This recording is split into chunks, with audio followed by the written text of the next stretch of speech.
First reading. A reading from the book of Isaiah, chapter 53, verses 10 onwards. It was the will of the Lord to crush him. He has put him to grief. When his soul makes an offering for guilt, he shall see his offspring. He shall prolong his days. The will of the Lord shall prosper in his hand. Out of the anguish of his soul he shall see and be satisfied. By his knowledge shall the righteous one, my servant, make many to be accounted righteous, and he shall bear their iniquities. Second reading. A reading from the book of Hebrews, chapter 4, verses 14 onwards. Brethren, since we have a great high priest who has passed through the heavens, Jesus, the Son of God, let us hold fast our confession. For we do not have a high priest who is unable to sympathize with our weaknesses, but one who in every respect has been tempted as we are, yet without sin. Let us then with confidence draw near to the throne of grace, that we may receive mercy and find grace to help in time of need. Third reading. A reading from the Gospel of Mark, chapter 10, verses 35 onwards. James and John, the sons of Zebedee, came up to Jesus and said to him, Teacher, we want you to do for us whatever we ask of you. And he said to them, What do you want me to do for you? And they said to him, Grant us to sit, one at your right hand and one at your left, in your glory. Jesus said to them, You do not know what you're asking.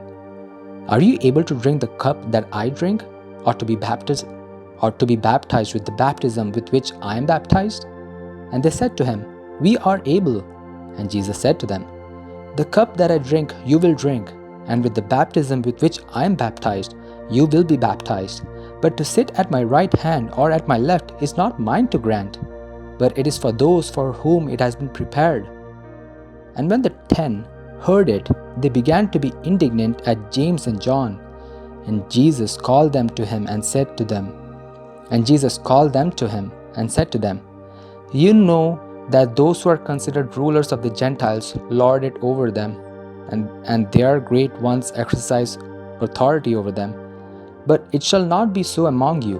But whoever would be great among you must be your servant, and whoever would be first among you must be slave of all. For even the Son of Man came not to be served, but to serve, and to give his life as a ransom for many. This is the word of the Lord.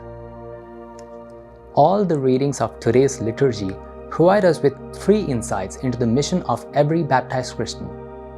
Firstly, mission involves suffering. A missionary is moved by the suffering of his people and is ready to drink the cup for the sake of his suffering people. Jesus was moved with compassion for the dejected people. Secondly, mission involves self-sacrifice. A missionary does not have his own selfish agenda. His agenda is to do the will of God. Jesus was sent by the Father to save the world. His food and drink were to do the will of God. And lastly, mission involves servanthood. A missionary considers himself a servant of all. Jesus proved it by washing the feet of his own disciples.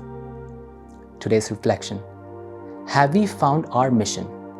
Are we ready to suffer, sacrifice our selfish interests, and become servants for the sake of the mission of Jesus Christ?